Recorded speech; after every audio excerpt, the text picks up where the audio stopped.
Hello everyone, welcome back to our YouTube channel. Last పార్ట్లో క్రౌంచుడు ఎంత బ్రతిమిలాడినా సరే వామదేవ ఋషి కోపంతో క్రౌంచుణ్ణి మూషిక రూపంలో అన్నాన్ని వెతుక్కుంటూ ఉండమని శపిస్తాడు. ఆ తర్వాత ఏం జరిగిందో ఇప్పుడు తెలుసుకుందాం. ఆ తరువాత కైలాసంలో వినాయకుడు పండ్లను తింటూ ఉంటాడు. అది చూసిన కార్తికేయుడు, ఎప్పుడు చూసినా తింటూనే ఉంటావు, ఒక్క క్షణమైనా ఆపవచ్చు కదా, అరగడానికి కొంచెం సమయం ఇవ్వు అని అంటాడు. వెంటనే వినాయకుడు, సోదరా, నేను ఆపినప్పుడల్లా పొట్ట మహానుభావుడు ఆకలి అంటాడు. అలా ఆకలి అన్నప్పుడు ఏదో ఒకటి వేయకపోతే పొట్టను అవమానించినట్లే కదా, అందుకే నేను ఎప్పుడూ తింటూ ఉంటాను. చూడు, మళ్ళీ నా పొట్ట మహానుభావుడు ఆకలి అంటున్నాడు అని అంటాడు.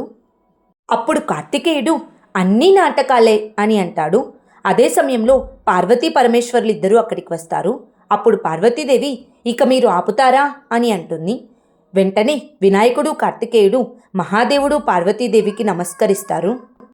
అప్పుడు మహాదేవుడు, కార్తికేయ, వినాయక, మీ ఇద్దరి ఇష్టప్రకారమే మేము ఈ పోటీని నిర్వహిస్తున్నాము. ఈ పోటీలో గెలిచిన వారు శ్రేష్ఠులనిపించుకుంటారు. 3 విధాలుగా ఈ పరీక్ష జరుగుతుంది, కానీ ప్రతిదానికి సమయపాలన ఉంటుంది. ఎవరైతే సమయపాలన పాటిస్తూ 3 విధాలుగా పోటీని పూర్తి చేస్తారో వారే విజేతలవుతారు. మీకు ఈ నియమం అంగీకారమేనా అని అడుగుతాడు. వెంటనే వినాయకుడు, కార్తికేయుడు మాకు అంగీకారమే అని అంటారు. అప్పుడు మహాదేవుడు, సరే అయితే ఇక పోటీని ప్రారంభిద్దామని అంటాడు. అప్పుడు పార్వతీదేవి, పోటీలోని మొదటి ఘట్టం, ఈ వనంలో అనేక పశుపక్షాదులు ఉన్నాయి. అవన్నీ జంటగా ఉన్నప్పుడే ప్రేమ ఉత్పన్నమవుతుంది. ఈ ప్రేమ కారణంగానే అవి జంటలు కడతాయి. మీరు కూడా అటువంటి జంటనే వెతుక్కోవాలి. ఆ జంటకు మేము స్వర్గలోక ప్రాప్తి కల్పిస్తాము అని అంటుంది. వెంటనే కార్తికేయుడు, ఇందులో పోటీ ఏముంది, ఇక్కడ ఎన్నో జంటలు ఉన్నాయి, వాటన్నిటికీ స్వర్గలోక ప్రవేశ అనుమతి కావాలా అని అడుగుతాడు. అప్పుడు పార్వతీదేవి, బాగా అడిగావు, కానీ స్వర్గలోకంలో ఇద్దరికి కాదు, ఒక్కరికే ప్రవేశం ఉంటుంది. ఆ ప్రేమ జంటలో ఒక్కరికే స్వర్గలోక ప్రవేశం కలుగుతుంది. ఆ జంటలో మిగిలిన వారు ఈ వనంలోనే జీవించాలి. మీరు తెచ్చిన జంటల్లో ఒక్కరినే విడదీసి స్వర్గలోకానికి పంపిస్తాము. మీకు అంగీకారమేనా అని అడుగుతుంది. అప్పుడు కార్తికేయుడు, అలాంటి జంటను వెతకడం కష్టమేం కాదు, నేను తప్పకుండా విజయం సాధిస్తాను అని అంటాడు. అప్పుడు పార్వతీదేవి, నువ్వు వినాయక అని అడుగుతుంది. వెంటనే వినాయకుడు, అలాంటి జంట దొరుకుతుందో లేదో, కానీ ప్రయత్నిస్తాను అని అంటాడు. అప్పుడు మహాదేవుడు, గుర్తుపెట్టుకోండి, ఈ పనిని మీరు ఒక్క పూటలో పూర్తి చేయాలి అని అంటాడు. వెంటనే వినాయకుడు, కార్తికేయుడు పోటీలోని ప్రథమ ఘట్టాన్ని ప్రారంభించడానికి బయలుదేరుతారు. వారు వెళ్ళిపోయిన తర్వాత మహాదేవుడు పార్వతీదేవితో, ఈ పని ఎంత కష్టమైనదో వీరికి తెలియడం లేదు, ఈ పని చేయాలంటే చాలా కష్టపడాలి అని అంటాడు. వెంటనే పార్వతీదేవి, ఖచ్చితంగా ఈ పోటీ చివరిలో వారికే అర్థమవుతుంది, ఈ సమగ్ర సృష్టిలో పశుపక్షాదులేవైనా మహాదేవుడు, వారి అర్ధాంగి పార్వతీదేవి వారి రూపంలో ఉంటాయని, ప్రతి ఒక్కరి జీవితంలో అర్ధాంగి ప్రాముఖ్యం ఏమిటో వారికి తెలుస్తుంది అని అంటుంది. అప్పుడు మహాదేవుడు, చాలా చక్కగా చెప్పావు పార్వతి, ఈ పోటీ వారిద్దరికీ పరీక్ష మాత్రమే కాదు, ఒక ప్రయాణం కూడా. ఈ ప్రయాణంలో వారికే కాదు, సమస్త సృష్టిలో అందరికీ స్త్రీ యొక్క ప్రాముఖ్యం ఏమిటో తెలుస్తుంది అన్నట్టు, దేవి పార్వతి, ఈ ప్రయాణంలో మనం ఏ రూపం ధరించాలి అని అడుగుతాడు.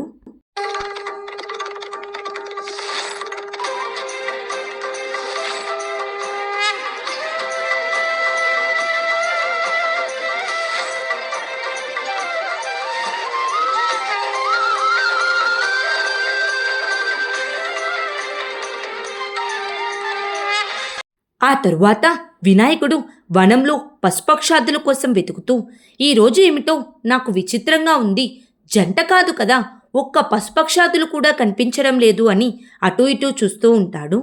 అప్పుడే కుందేళ్ల రూపంలో ఉన్న మహాదేవుడు, పార్వతీదేవి అక్కడ తిరుగుతూ ఉంటారు. వారిని చూసిన వినాయకుడు, కుందేళ్ల జంట, కుందేళ్లు చాలా చంచలమైనవి.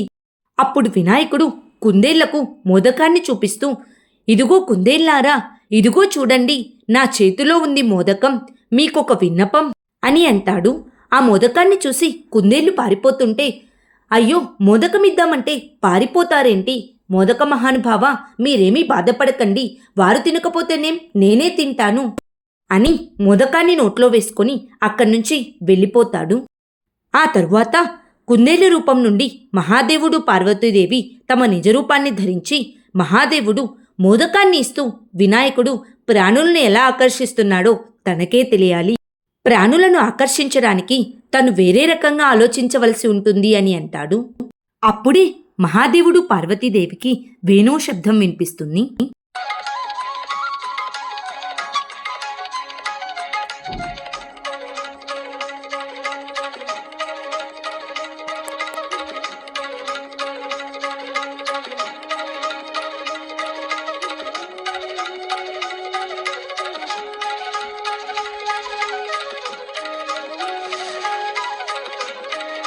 ఆ వేణువు శబ్దాన్ని విని మహాదేవుడు పార్వతీదేవి జింకల రూపంలో వినాయకుడి దగ్గరికి వెళ్తారు.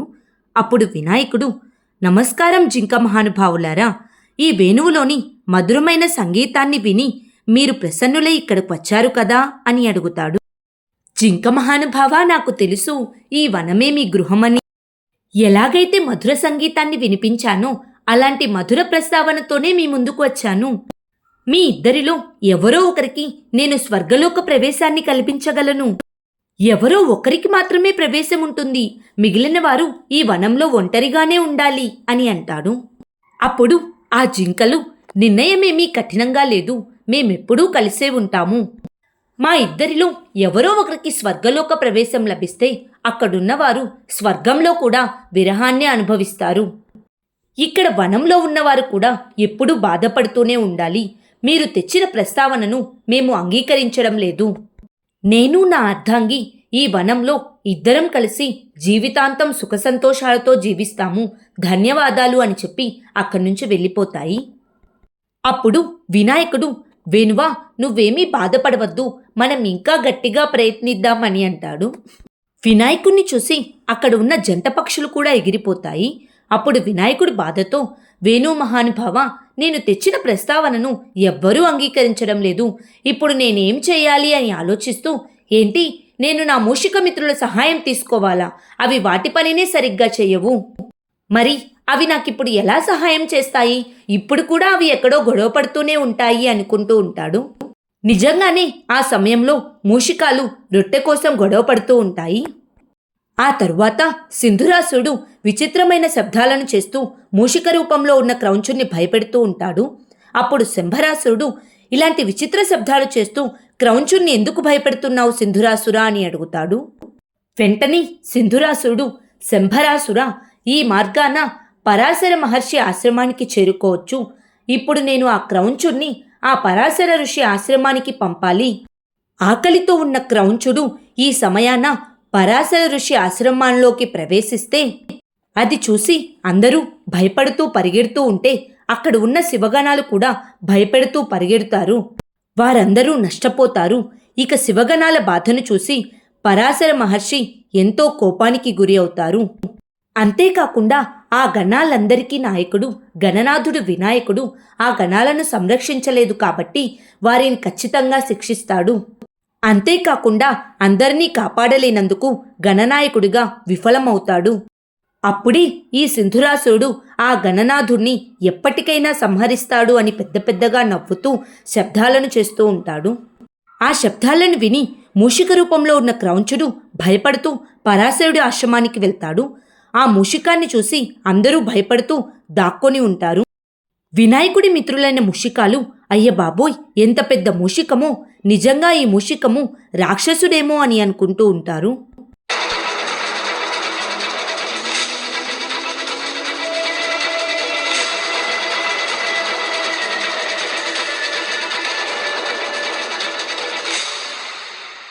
మూషిక రూపంలో ఉన్న క్రౌంచుడు అక్కడ మేతను తింటున్న మేకల్ని చూసి, క్షమించండి, నాకు మిమ్మల్ని తినాలని ఉంది, మిమ్మల్ని తినకపోతే నేను చచ్చిపోతాను అని వాటిని తీసుకోబోతూ ఉండగా సింధురాసుడు మళ్ళీ శబ్దాలను చేస్తూ ఉంటాడు. ఆ శబ్దాలను విని క్రౌంచుడు ఆశ్రమం లోపలికి వెళ్తాడు. అది చూసిన వినాయకుని మిత్రులు, అయ్య బాబోయ్, ఆ మూషికుడు ఆశ్రమంలోకి వెళ్తున్నాడు, ఈ విషయం ఎలాగైనా వినాయకుడికి చెప్పాలి అని అక్కడి నుంచి వెళ్ళిపోతారు. ఆ తరువాత వినాయకుడు తన ప్రస్తావనను పశువులతో వివరిస్తాడు. అప్పుడు ఆ పశువులు, మా ఇల్లు స్వర్గమో నరకమో మా పరివారమే నిర్ణయిస్తుంది. నేను నా పరివారం ఇక్కడే స్వర్గాన్ని నిర్మించుకున్నాము. మేమిక్కడే సుఖంగా ఉంటాము. మమ్మల్ని క్షమించండి అని అంటాయి. అప్పుడు వినాయకుడు బాధపడుతూ, నాన్నగారు ఇచ్చిన పోటీ సమయం పూర్తయిపోయింది. వేణు మహానుభావ, నేను తిరిగి వెళ్ళిపోతున్నాను. సోదరుడు తప్పకుండా విజయాన్ని సాధిస్తాడు. తనకి ఖచ్చితంగా ఏదో ఒక జంట దొరికే ఉంటుంది. సోదరుడు ఆ జంటను అమ్మానాన్నల దగ్గరకు తీసుకువెళ్ళే ఉంటాడు అనుకుంటూ అక్కడి నుంచి వెళ్ళిపోతాడు. ఆ తర్వాత మహాదేవుడు పార్వతీదేవి ప్రత్యక్షమై, పార్వతీదేవి వినాయకుడిని చూస్తే చాలా బాధేస్తుంది. తనకు విషయం తెలియదు కదా, తను ఏ ఏ సమస్యలను ఎదుర్కొన్నాడో అంతకన్నా ఎక్కువ కష్టాలనే ఎదుర్కొన్నాడు కార్తికేయుడు అని అంటుంది. అదే సమయంలో కార్తికేయుడు ఈ మొత్తం వనం వెతికినా సరే ఒక్క జంట కూడా కనిపించలేదు. ఖచ్చితంగా ఈ పనిని ఆ వినాయకుడే చేసి ఉంటాడు అనుకుంటూ ఉంటాడు. అప్పుడే కార్తికేయుడికి ఒక హంసల జంట కనిపిస్తుంది. అది చూసిన కార్తికేయుడు సంతోషంతో, ఈ హంసల జంట చూస్తుంటే చాలా సంతోషంగా ఉంది. కనీసం వీటిని చూసి నేను ప్రయత్నం చేశాననైనా చెప్పవచ్చు, లేదంటే సిగ్గుతో తలదించుకోవలసి వచ్చేది అని హంసల దగ్గరికి వెళ్ళి, ప్రణామాలు, నేను శివపుత్రుడు కార్తికేయుణ్ణి నేను అని అనబోతూ ఉండగా ఆ హంసలు, మీరేం అడగాలనుకుంటున్నారో మాకు బాగా తెలుసు. వేరే జంతువులు దీని గురించి మాకు తెలియజేశాయి. అయినా కుమారా, మీ ప్రస్తావనను మేము స్వీకరించలేము అని అంటాయి. వెంటనే కార్తికేయుడు కోపంతో, అయితే నాది ప్రస్తావన కాదు, ఆదేశంగా భావించండి. మీ ఇద్దరిలో ఎవరో ఒకరు నాతో పాటు రావాలి. ఒకవేళ మీరు నా ఆదేశాన్ని పాటించకపోతే మీ ఇద్దరిని దండించవలసి వస్తుంది అని అంటాడు. అప్పుడు ఆ హంసలు, మీరు ఏ దండన విధించినా సరే మేము దానికి అంగీకరిస్తాము, అంతేకాని మేము ఎప్పటికీ విడిపోము అని అంటాయి. వెంటనే కార్తికేయుడు కోపంతో, అయితే మీరు నా మాటను కాదంటున్నారు కదా, మీకు శిక్ష తప్పకుండా విధిస్తాను అని అనబోతూ ఉండగా వినాయకుడు అడ్డుకొని, సోదరా, ఈ మూగజీవాలపైన కోపం ఎందుకు? ఈ కోపం మంచిది కాదు సోదరా. నువ్వు ఏ ప్రస్తావనైతే చేస్తున్నావో ఆ ప్రస్తావనను వారు అంగీకరించవచ్చు, కాకపోవచ్చు. అది వారి ఇష్టం. ఎందుకంటే దాని ప్రభావం వారి జీవితాంతం ఉంటుంది. ఈ నిర్ణయం యొక్క ఫలితం వారు తమ జీవితాంతం అనుభవించవలసి వస్తుంది అని అంటాడు. వెంటనే కార్తికేయుడు కోపంతో, నీ ఉపదేశాలన్నీ వినాల్సిన అవసరం నాకు లేదు. నువ్వు ఇక్కడి నుంచి వెళ్ళిపో. ఎలాగూ నాన్నగారు ఈ పోటీకి పెట్టిన సమయం పూర్తి కావస్తోంది. వినాయక, నీ విజయం కోసం నువ్వు నా సమయాన్ని వృధా చేయాలని ప్రయత్నించకు అని అంటాడు. అప్పుడు వినాయకుడు, లేదు సోదరా, నేనేమీ నీ సమయాన్ని వృధా చేయడానికి రాలేదు. నేనేం చెప్పాలనుకుంటున్నానంటే, నేను ఈ పోటీలో ఓడిపోయాను అని అంటాడు. అప్పుడే మహాదేవుడు పార్వతీదేవి ప్రత్యక్షమై, వినాయక, కార్తికేయ, మీరు ఫలితం కోసం సిద్ధంగా ఉన్నారా అని అడుగుతాడు. అప్పుడు కార్తికేయుడు, ఇంతకుముందే వినాయకుడు తన ఓటమిని నా ముందు అంగీకరించాడు. మీరు మీ నిర్ణయాన్ని ప్రకటించే ముందు నేను మీకు ఒక విషయాన్ని తెలియజేస్తాను. వినాయకుడు ఈ పోటీలో మోసం చేశాడు అని అంటాడు. అప్పుడు పార్వతీదేవి, వినాయకుడు ఈ పోటీలో ఎటువంటి మోసమూ చేయలేదు అని అంటుంది. వెంటనే కార్తికేయుడు, అంటే మీరనేదేమిటి? వినాయకుడు ఈ పోటీలో విజయం సాధించకపోయినా సరే తనే గెలిచినట్లా అని అడుగుతాడు. అప్పుడు మహాదేవుడు, లేదు కార్తికేయ, ఈ పోటీలో మీరిద్దరూ విజయం సాధించలేదు. మీరు వివరణ అడగకుందే మేమేం చెప్పాలనుకున్నామంటే, మీరు గెలవకపోవడానికి కారణం మీలో ఏదో ప్రతిభ తక్కువైందని కాదు, అలాగే మీరు చేసిన ప్రయత్నంలో దోషముందని కాదు. నిజానికి మీరు విడదీయాలనుకున్న ఏ జంట అందుకు సిద్ధంగా లేదు అని అంటాడు. అప్పుడు కార్తికేయుడు, ఈ విషయం మీకు తెలిసినప్పుడు ఇలాంటి పోటీ ఎందుకు పెట్టారు అని అడుగుతాడు. అప్పుడు పార్వతీదేవి, కారణం ఈ పోటీలో ఉద్దేశ్యమే బలమైంది కానీ ఫలితం కాదు అని అంటుంది. అప్పుడు మహాదేవుడు, కార్తికేయ, వినాయక, ఈ సృష్టి మొత్తం సృజనలో నుంచి ఉద్భవించింది. పురుషుడు, ప్రకృతి, ఈ శక్తులే సృజనకు కారణం. పురుషుడు, ప్రకృతి, నరుడు, నారీమణి, వీరిద్దరూ ఒక విషయంలో అసంపూర్ణులు, మరొక విషయంలో సంపూర్ణులు. ప్రేమ ఈ సృష్టిలో సృజనకు మూలం. ఎక్కడైతే ఈ ప్రేమ పరాకాష్ఠకు చేరుతుందో అక్కడ సృజన మొదలవుతుంది. గుర్తుపెట్టుకోండి, ప్రేమ అనేది కేవలం భావన మాత్రమే కాదు, ఒక సత్యం. ఎవరితోనైనా కపట ప్రేమ నటించినా, ప్రేమలో మోసం చేసినా మీ జీవితంలో సానుకూల శక్తిని పొందలేరు. ఇక అమాయక ప్రాణులు ఒకటితో ఒకటి బాగా ప్రేమగా ఉంటాయి. ఆ మూగజీవులకు అంతవరకే తెలుస్తుంది వాటి పరిధి అంతే. పాపం మోసమనేదే తెలియదు. వాటి హృదయంలో కేవలం భక్తి, నిర్మలత్వం, ప్రేమ భావన మాత్రమే ఉంటాయి. వినాయక, నీకు నీ ప్రియమైన మూషికానికి ఎప్పుడైనా గొడవ జరిగితే నీకన్నా ఎన్నో రెట్ల దుఃఖం దానికి ఉంటుంది. కార్తికేయ, నీ నెమలి వాహన విషయంలో కూడా సరిగ్గా ఇదే విధంగా జరుగుతుంది. ఈ కారణంగానే మీరు ఎంత ప్రయత్నించినా సరే మీ ప్రతిపాదనను ఎవ్వరూ స్వీకరించరు. శివుడు, శక్తి ఒకరితో ఒకరు సంపూర్ణులు. శివతత్వమే శక్తితత్వము. ఈ రెండూ కలిసినప్పుడే అది సంపూర్ణమవుతుంది. అది సమస్త సృష్టిని సమతుల్యం చేస్తుంది. ఒక పురుషుడి ప్రతిభ స్త్రీశక్తిని పెంచేందుకు ఉపయోగపడుతుంది. అలాగే స్త్రీ ప్రతిష్ట పురుషుణ్ణి ప్రోత్సహించడానికే. ఈ ప్రోత్సాహం పెరుగుతూనే ఉంటుంది. ఈ జ్ఞానాన్ని మీరు గ్రహించాలనే పోటీని నిర్వహించాము. నిజం చెప్పాలంటే ఇది పోటీ కాదు, శిక్షణలో ఒక భాగం అని తెలుసుకోండి అని అంటాడు. అప్పుడు వినాయకుడు, అమ్మా, నాన్న, మీరు నాకు ఈ జ్ఞానాన్ని ప్రసాదించినందుకు మీకు శతకోటి ధన్యవాదాలు. నేను ఏమి నేర్చుకున్నానంటే, ఏ కార్యంలోనైనా కేవలం ఆ పని మాత్రమే చెయ్యకుండా ఆ పనిలో ఉన్న ఉద్దేశాన్ని, దానికి సమానమైన అనుభవాన్ని పొందడానికి ఎంతో ఉపయోగపడుతుంది. ఏమంటావు సోదరా అని అడుగుతాడు. అప్పుడే మూషికం పరిగెత్తుకుంటూ వినాయక వినాయక అని పిలుస్తుంది. మూషికాన్ని చూసిన వినాయకుడు, ఏమైంది మిత్రమా, ఎందుకలా భయపడుతున్నావు అని అడుగుతాడు.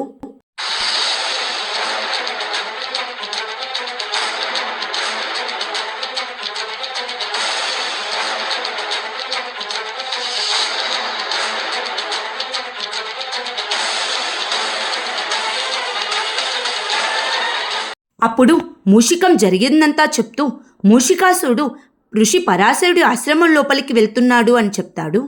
అది విన్న కార్తికేయుడు, నాన్నగారు, ఆ అసురుణ్ణి వధించడానికి నాకు అనుమతినివ్వండి అని అంటాడు. వెంటనే వినాయకుడు, వధించడమా? వధించవద్దు సోదరా, మూషికాలు చాలా భయపడే ప్రాణులు. ఇప్పుడు నా మిత్రుణ్ణే చూడండి, వణికిపోతున్నాడు. ఏదైనా శబ్దాన్ని వింటే అవి వెంటనే పారిపోతాయి. అందుకే భయపడిపోయి ఇటు పరిగెత్తుకుంటూ వచ్చాడు. దానిని మాత్రం వధించకండి అని అంటాడు. అప్పుడు కార్తికేయుడు, వినాయక, ఈ సమయంలో బుద్ధిబలం కాదు, కండబలం ఉపయోగించాలి. ఆ మూషికాసురుడు ఋషి పరాశరుల వారి ఆశ్రమాన్ని ఆక్రమించాలని ప్రయత్నిస్తున్నాడు. అందుకని ఆ అసురుణ్ణి చంపడం అనివార్యం అని అంటాడు. వెంటనే మహాదేవుడు, శాంతించండి, మీరు వెంటనే ఋషి పరాశరుల వారి ఆశ్రమానికి వెళ్ళండి. ఇదే మీ రెండవ పరీక్ష. ఎవరైతే ఆ మూషికాలను నియంత్రణలో ఉంచుతారో వారే విజేతలవుతారు అని అంటాడు. ఆ తరువాత ఏం జరిగిందో నెక్స్ట్ పార్ట్లో తెలుసుకుందాం. Please like, share and subscribe to our YouTube channel. Thank you.